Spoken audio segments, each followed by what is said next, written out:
Hello class, I'm going to walk through the solutions to this homework number 2. Look for patterns in the following list of numbers, find any missing terms.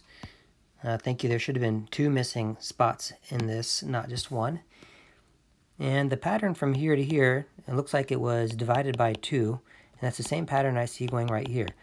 Assuming that that continues, does this work out?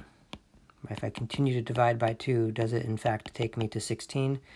Well, 128 divided by 2 is 64. Divide that by 2 is 32. Divide that by 2 is 16. Yeah, so this works out. And we have a division by 2 pattern.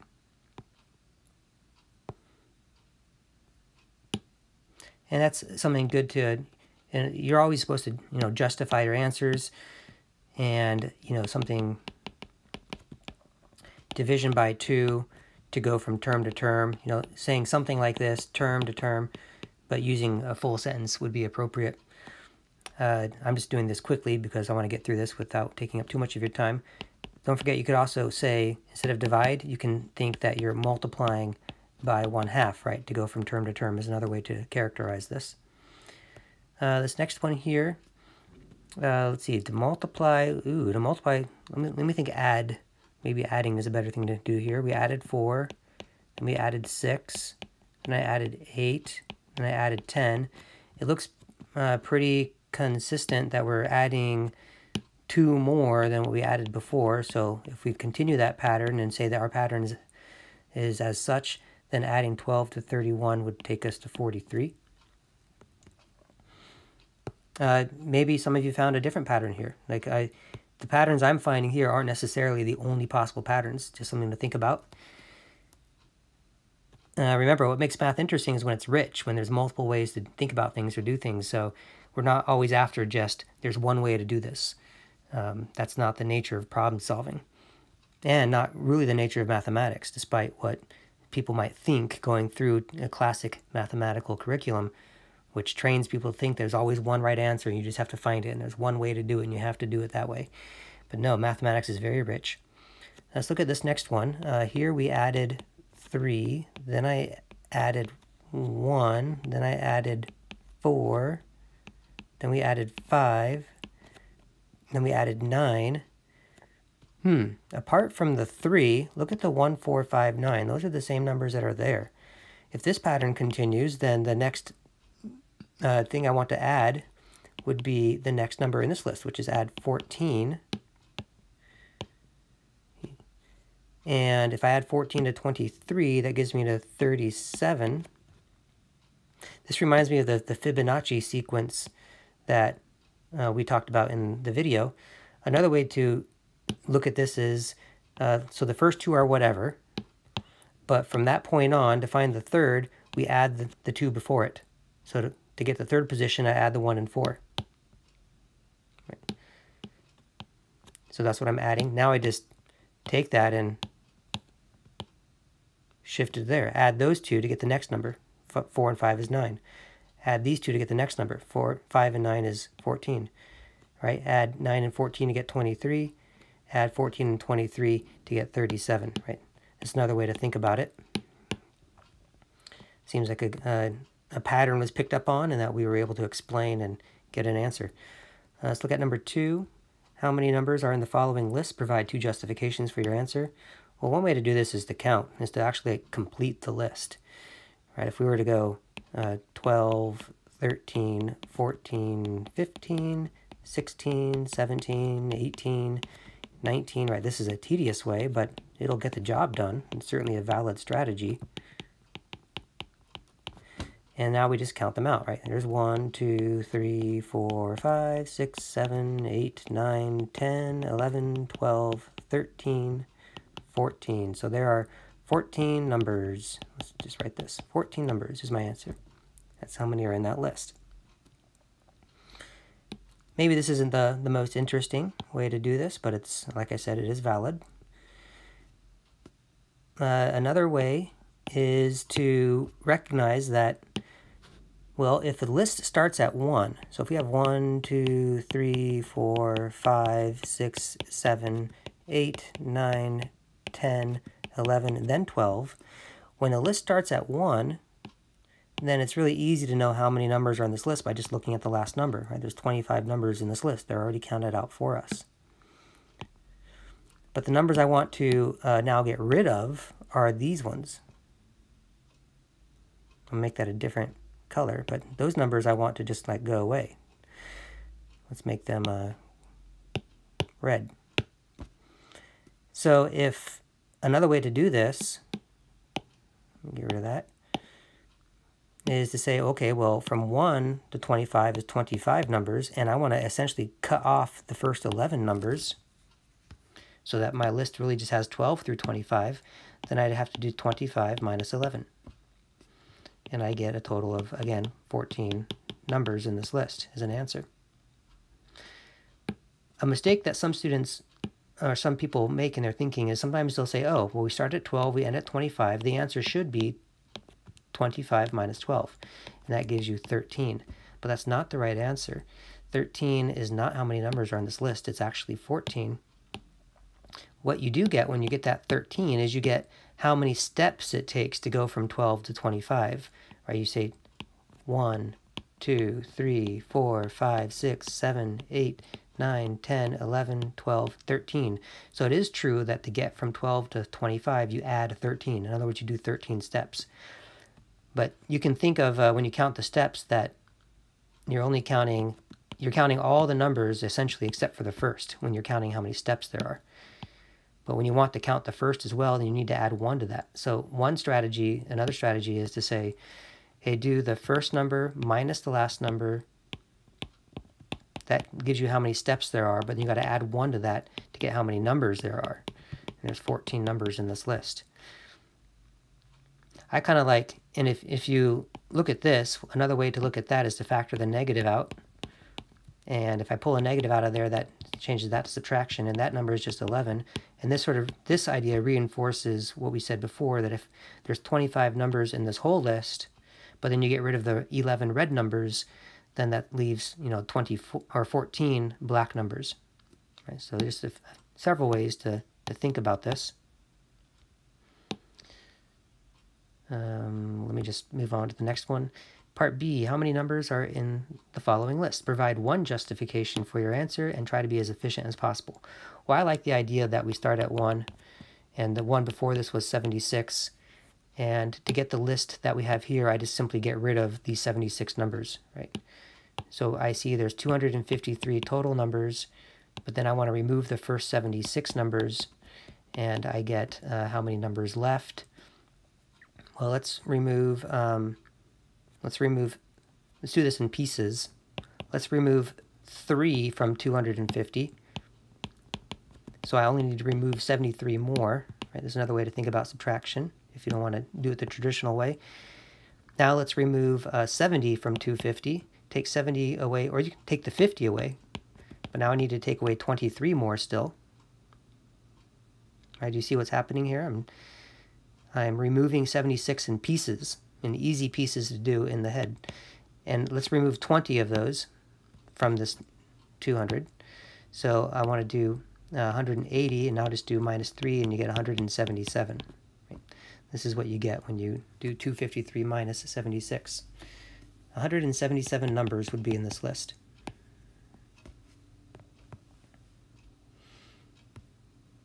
Three, based on the evidence below, describe the meaning of the operator. This one was an interesting problem that a lot of you reached out to me for help on.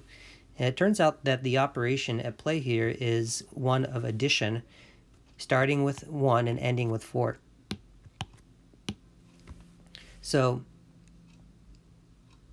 1 circle 4 means 1 plus 2 plus 3 plus 4.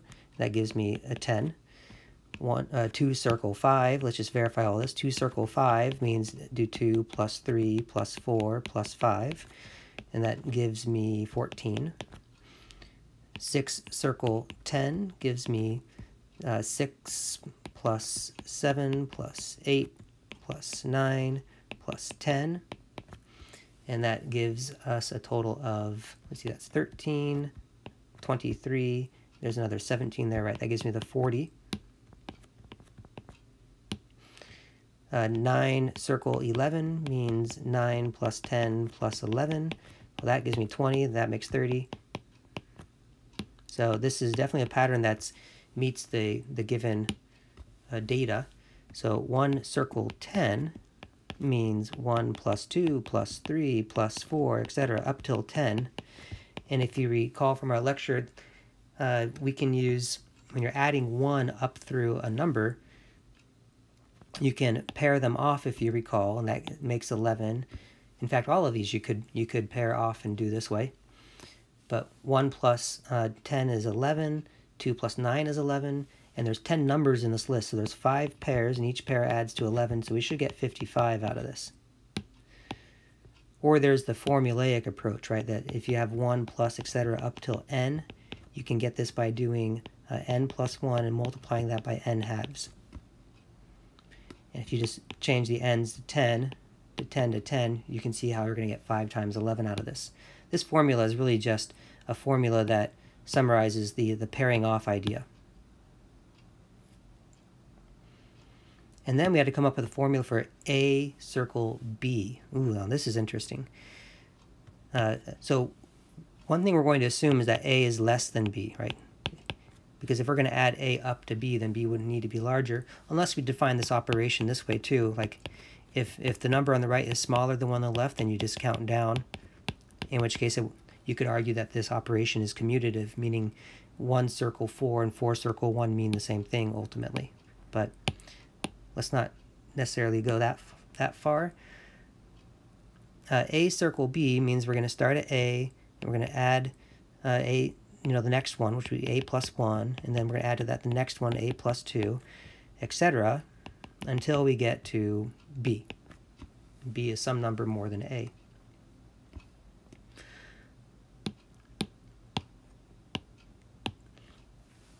Okay, so what could be done here is you could figure out how many numbers are in this list. And we could do the pairing off idea, where I say the first and the last add to something, the next and the next to last will add to the same thing, and you just got to figure out how many pairs there are. Well, the formula we had before is, well, how many pairs are there in this list? Or how many numbers are in this list? There are B minus A plus 1, right? This is a generalization of what we did as one strategy up here, is to do the last number of the list minus the first number plus 1. Of course, this is assuming that all the numbers are being counted in between, right? In which case they are. If this skipped numbers like 12, 14, 16, then the formula that we're doing here wouldn't work. It has to go through every counting number, which is what this operation does. It goes through every counting number. So anyway, we have B minus A plus 1 numbers in this list, pair them off, divide it by 2, and then add the first and last. So this becomes a calculation you can do that should confirm. So this is A circle B equals this. Let's just test it with, say, 6 circle 10. So if I say 6 circle 10, according to this formula, B is the second number minus the first number plus 1. Oops, pair them off, and then multiply by the sum of the first and last number. And let's see what we get when we do this. We have 10 minus 6 is 4, plus 1 is 5, so we have 5. Or you can say we have 2.5, because we divide that by 2. So we have 2.5 16ths. So 2.5 16ths. Well, here's 1 16, here's a second 16, and there's the half of 16. So 2.5 16ths does add to 40. So our formula works. That's the same thing as looking up here and saying, okay, there's an odd number of numbers here. Let me give myself a little bit of space. I'm going to show you something. Or let me just copy this down here.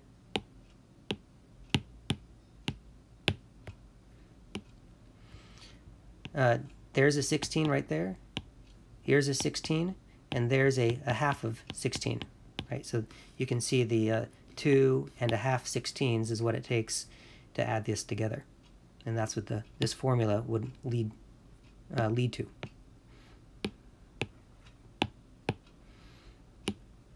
There's other ways you could have done this one. For example, if I had 1 up through a minus 1, and then the next one was a, right, up to b, and I'm looking for how much this adds to, I could do the n plus 1 formula. Did I get rid of that already? Where's the...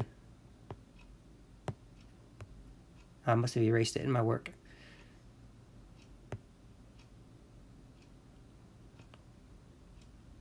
Oh no, right here, I used it right here. Right, the n times n plus 1 and then divided by 2. When you add 1 through a natural number, 1 through a counting number, then you could do the n times n plus 1 over 2 approach. So this right here would add to the last number, which is a minus 1, times the next number, which is a over 2. But all of this would add to the last number, which is b, times the next number up, which would be b plus 1, divided by 2. So let's use some, that's up to there, and that's up to there. So if I want to know what this is, I just have to do some subtraction, right? I would take the formula for all of it and remove this formula for part of it. And let's see what that looks like.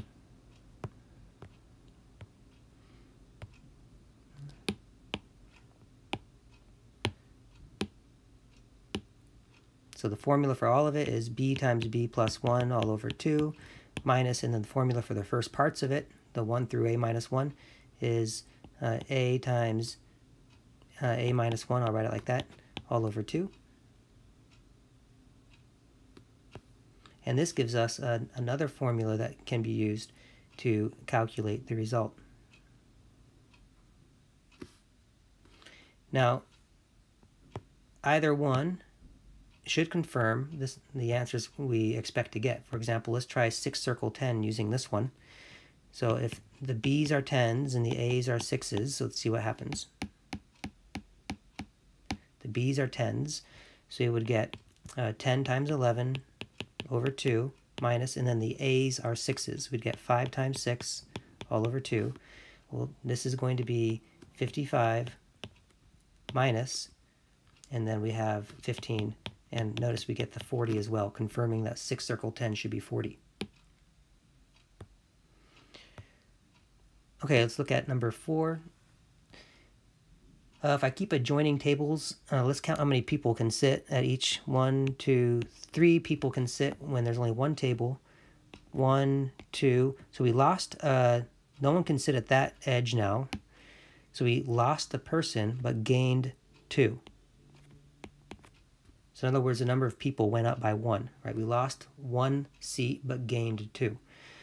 And when I do add another table to it, I lost the ability to sit there. So I lost the 4th position, but I gained 2. So now I have 5 total. So if you do, let's do number of tables and number of people.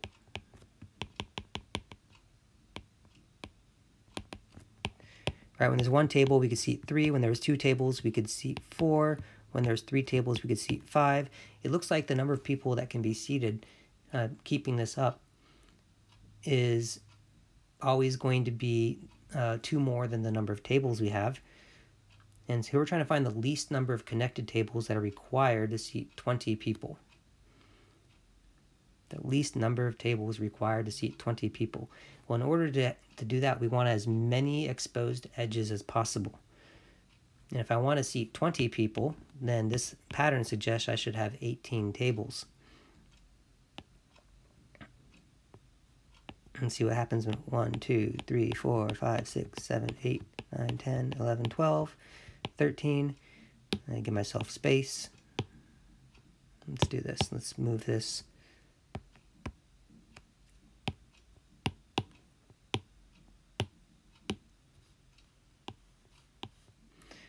I've already forgot 1, 2, 3, 4, 5, 6, 7, 8, 9, 10, 11, 12, 13, 14, 15, 16, 17, 18 tables. There we go.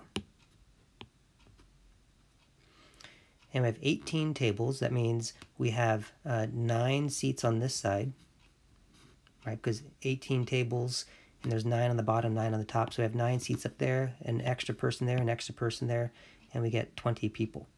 Is it possible to do this with fewer tables? And I contend that no, it's not possible to do this with fewer tables, because every time you add a table, the most number of seats you can add is 2 seats, because you actually only add 1 extra person per extra table, because you lose 1 seat but gain 2, and so you really just gain 1 person by adding an extra seat, and that's really the most you can gain. Now it's possible to gain less though. Like you could position the tables in such a way that they're not very well situated. For example, making hexagons, like you're playing hexagon. There we go. Like we're playing Trivial Pursuit. I couldn't think of it. Here's 6 tables, and when you put the 6 tables together, it actually seats 1, 2, 3, 4, 5, 6. Right? If I were to remove one of these edges, oops, let's make the edges all separate so I can remove them one at a time. Let's say we had 5 tables put together like this. This currently sits 1, 2, 3, 4. Let's get rid of that number there. 4,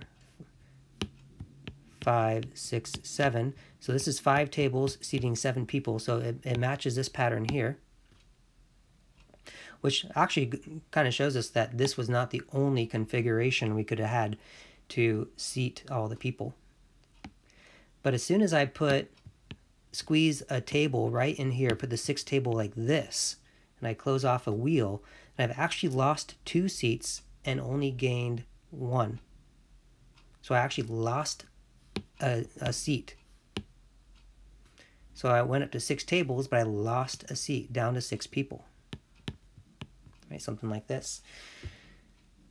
But now let's see, we're trying to figure out, so okay, we got to work with 18 tables, and they have to be conjoined, and we're trying to figure out what's the way to configure these so that we can only accommodate the least number of people. Well, imagine doing this now. They have to be joined somehow, so I'm going to just copy this circular configuration, put a table like that, and maybe another one like that, and see how many people actually. Here's 18 tables, I think you'll agree, and let's see how many people get seated. 1, 2, 3, 4, 5, 6, 7, 8, 9, 10, 11, 12, 13, 14. So this is not a very good configuration if you're after seating the most people. And this is this the least number? That's a good question. Can we go smaller? So here's 16 tables seating 14 people. What if I had this extra set here? Let's get rid of all that. I think I can still paste. What if I had pushed this in like right there like that? Does this seat even less people? Let's see. 1, 2, 3, 4, 5, 6, 7, 8, 9, 10, 11, 12. So this is even worse, right? Because look at all those interior seats that are just those edges of tables that just aren't being used by anybody. Let's see, is this the least number of people that can be seated with 18 tables? That is a good question. My feeling is that we have found it here. And I'm going to sit on that for our solutions. If you want to contradict me, feel free, if you found one that seats less people. But I think sitting 12 people around these 18 tables in this configuration seems to be the least efficient way if we want to get people seated at tables that must be conjoined. Number 5, the following is a magic square. Okay, so all the diagonals and all the rows and whatever have to add to the same number, if possible, to determine the missing numbers. Ooh. Well, one thing, a good place to focus is the fact that these sums have to be the same. And that's only going to be possible if because they share an entry in common, right? This entry is shared in common. If these numbers and then these numbers match in sum, and they both add to 6. So if those didn't add to the same number, then this wouldn't even be possible to begin with. for example, pretend that this was a 10 down here, then no matter what number you put here, you're going to get 7 and not 7, right? You have an issue if this sum didn't match that sum currently. But they do, so this maybe is possible. Let's just throw some numbers in here and see if we can do a guess and check. Put a 1 there.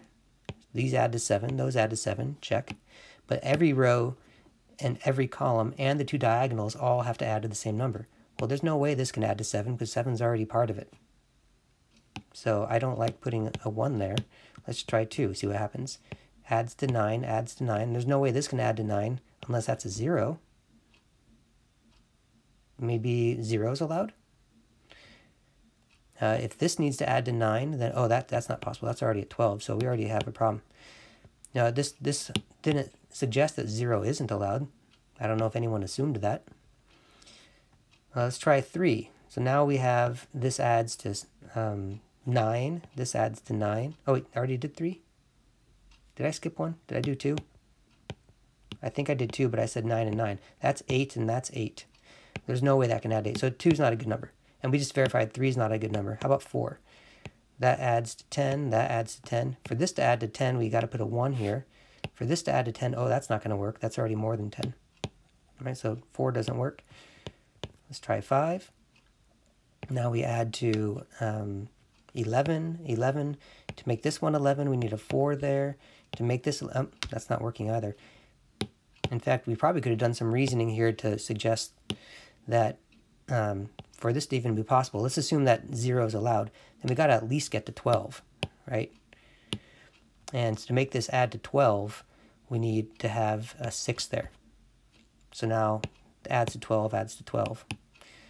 Well, to make this add to 12, we need a 3 there. To make this add to 12, we need a 0 here. To make this add to 12, we need an 8 here. And let's see if this works. How about the columns? Do all the columns add to 12? I see 12, 12, 12. Looks like all the columns and all the rows add to 12. But do the diagonals add to 12? Nope, that diagonal does not. Okay, so this doesn't work either. Is this the only way to do this? Maybe. Let's try 7. Now we add to 13. Okay, so I'm trying to get everything to add to 13. That adds to 13 too. To get to 13 here, we need a 4 there. To get to 13, we need a 1 there. And to get to 13, we need an 8 here. 8. So that adds to 13, that adds to 13, that adds to 13. This adds to 13, this adds to 13, and that adds to 13. Look at the diagonals. Oh, nope, that adds to 15. So that doesn't work. How about 8? Now we're adding to 14. Adding to 14 means I need to put a 5 here, so that adds to 14. To add to 14 here, I need to put a 2 there. To add this to 14, I need to put a 8 here. And do the columns all add to 14? Yes, yes, yes. In the rows, yes, yes, yes. Let's check the diagonals. Does that add to 14? Nope, that adds to more than 14.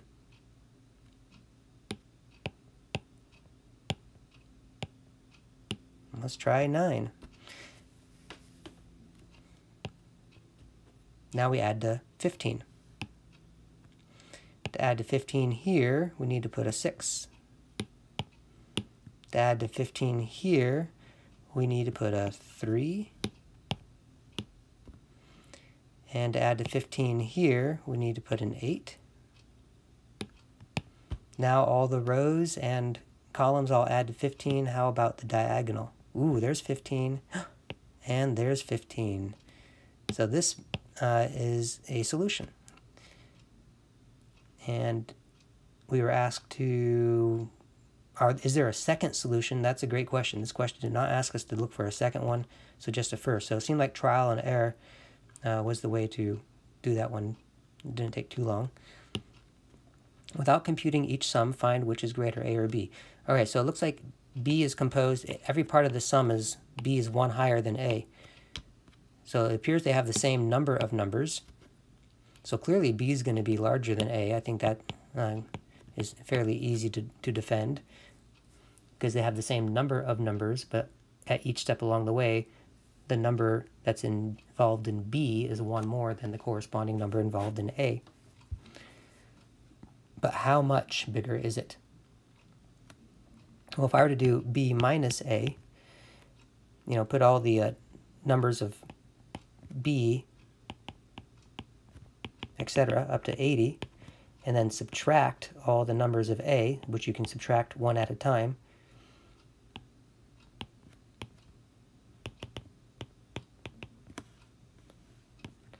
you could do this pairing by pairing, right? 22 minus 21 is 1. There's another one. There's going to be another one. And there's going to be another one. Right? So the difference, pairwise is 1. So we just got to figure out how many ones are in this list right here and add them up. Right? If there's 10 ones, then the answer is going to be 10. If there's 11 ones, the answer is going to be 11. And the number of ones that are in that list can correspond to, well, how many numbers are in this list? Well, I like the approach of doing, we have 1, right, up through 20, and then there's 21, and the rest up through 79. If you're just counting how many numbers are in this list, there's 79 numbers here, and there's 20 numbers that we're going to cut off. Right, that gives me this 21 through 79, counting how many numbers are there, which is going to be 59 numbers. So there's 59 ones here, so it adds to 59. 59 is the difference. So to summarize, and I'm being very sloppy here, but 59 is our difference. Another way you could have done this, of course, would have been to, add these actual, get Excel or some spreadsheet and add those up and add these up and then do some subtraction and, do sort of muscle through it, if you will. But there are other clever ways you can resolve a task like this. Let's see, B minus A. Let's circle some answers here.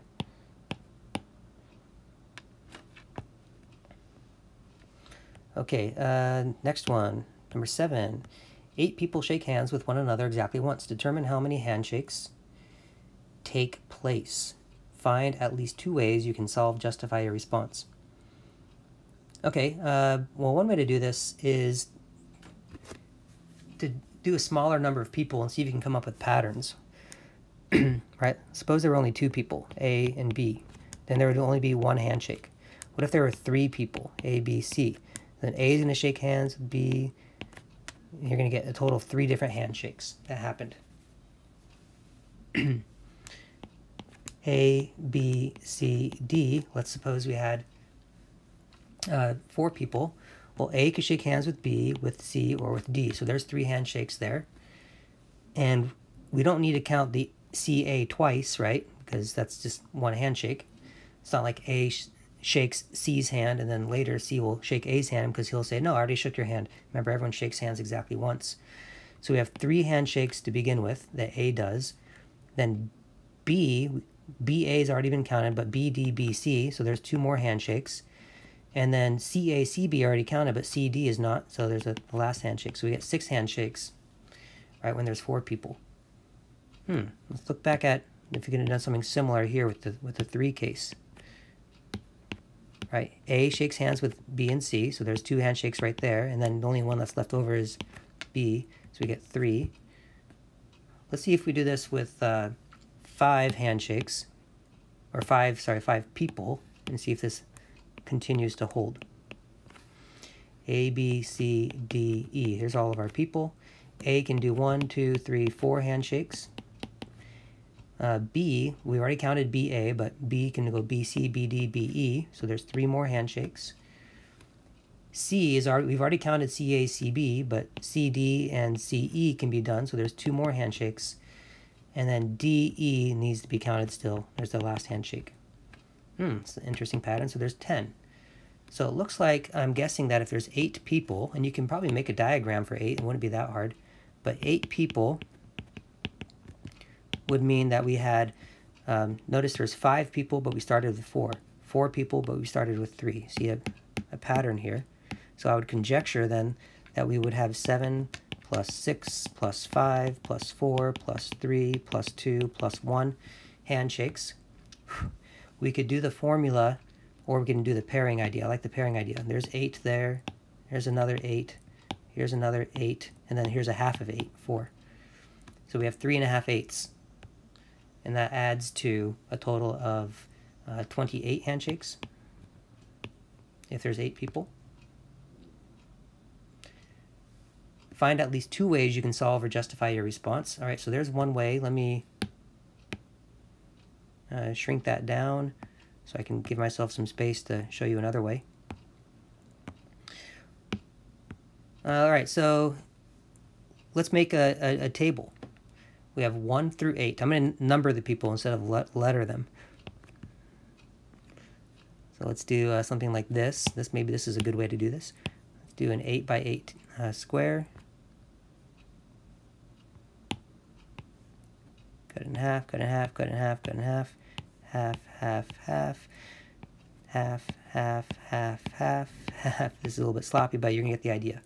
So we have person 1, 2, 3, 4, 5, 6, 7, 8 people. And then we're using the same list of people just to try to figure out all the different pairs.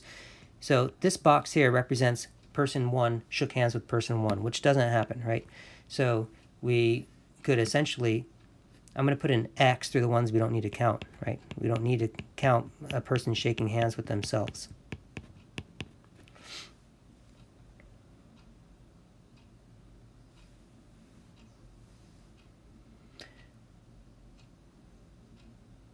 Okay, so the next idea is if we had an 8 by 8 box and we got rid of 8 of those entries, so we really have 8 times 7 squares left over.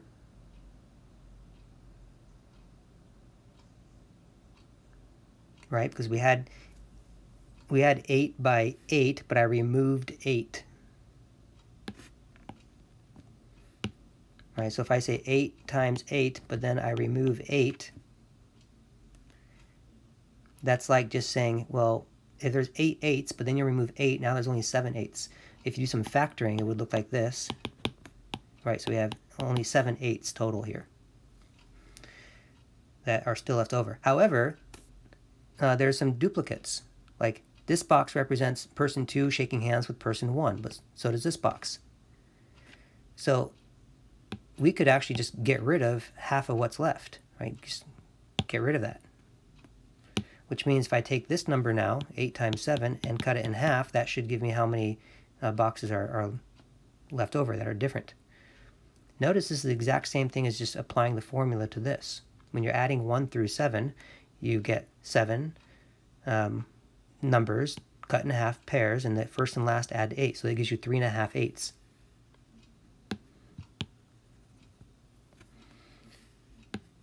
But it's a slightly different presentation to justify an answer. So 28 people. Determine a strategy for n people.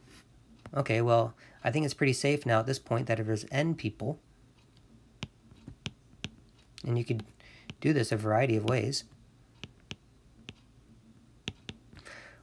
We can do 8 times one number, or n times one number less than it, and then divide that by 2. Or you could say the answer is going to be 1 plus 2 plus etc. up until n minus 1. Right, remember that when there was 8 people, we added up to 7, not the 8. And the formula for adding 1 through n minus 1 is that number times the next number up, which would be n, and then divided by 2. And notice it gives you the same result. So there's a few different ways you could justify that we get an answer of n times n minus 1 over 2. Different handshakes are possible.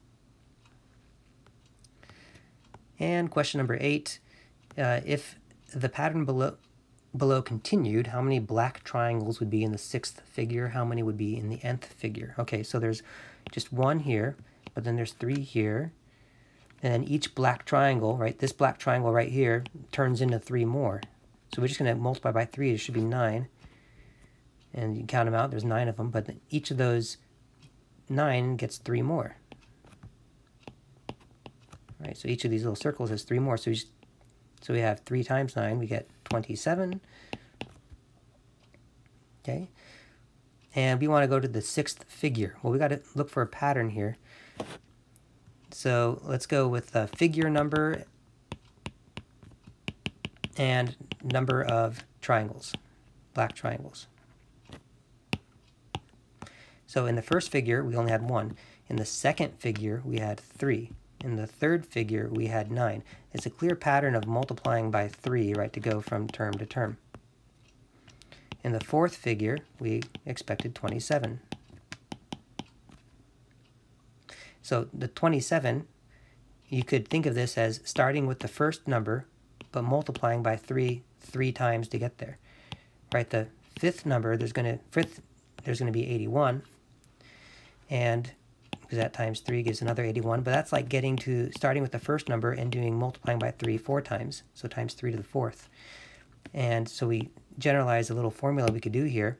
If I get to the 6th one, I'm going to have 243, which can be arrived at by doing 1 times 3 to the 5th.